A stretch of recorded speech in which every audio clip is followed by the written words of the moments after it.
Di sebuah desa yang tampaknya biasa-biasa saja, tinggal seorang ibu dan anaknya yang baru saja pindah ke rumah warisan dari nenek mereka. Rumah itu sudah lama kosong, dan konon dulunya ditempati oleh seorang dukun tua yang sangat disegani, namun juga ditakuti.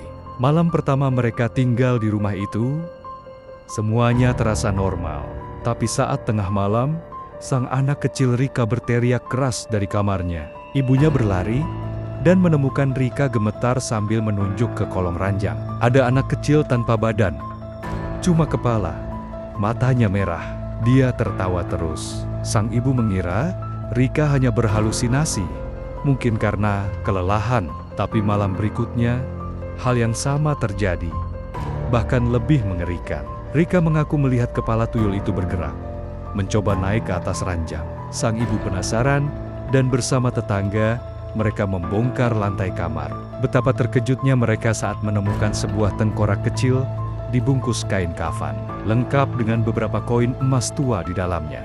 Menurut warga, rumah itu dulu digunakan sang dukun untuk memelihara tuyul. Namun karena takut ketahuan, ia mengubur kepala tuyul itu di bawah ranjang anaknya sendiri sebagai tumbal kekayaan. Setelah kepala itu ditemukan dan dimakamkan secara layak, rumah itu menjadi tenang. Tapi warga percaya arwah tuyul itu masih berkeliaran, mencari ranjang baru untuk ditinggali.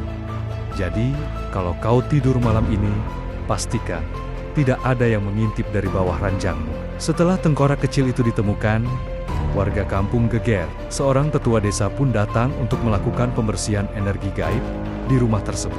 Ia membawa dupa, bunga 7 rupa, dan air doa. Tapi saat ritual dilakukan, tiba-tiba salah satu lilin padam dengan sendirinya.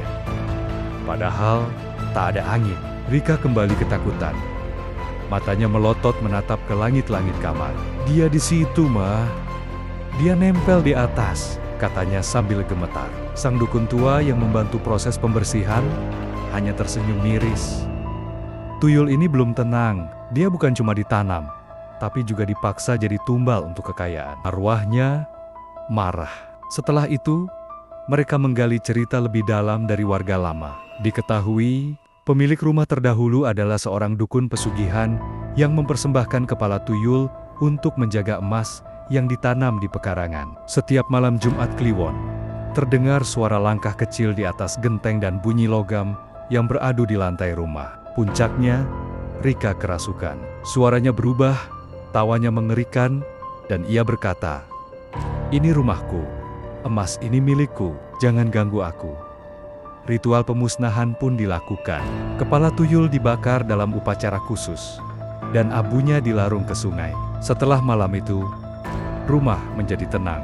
Namun, satu pertanyaan belum terjawab. Kemana perginya koin emas yang ditemukan bersama tengkorak itu? Warga menduga seseorang mengambilnya secara diam-diam, dan mungkin kutukan kepala tuyul akan berpindah ke rumah mereka berikutnya. Jadi, kalau kau menemukan uang logam tua di tempat yang tak biasa, jangan langsung kau ambil. Bisa jadi itu milik makhluk gaib yang sedang mengintaimu.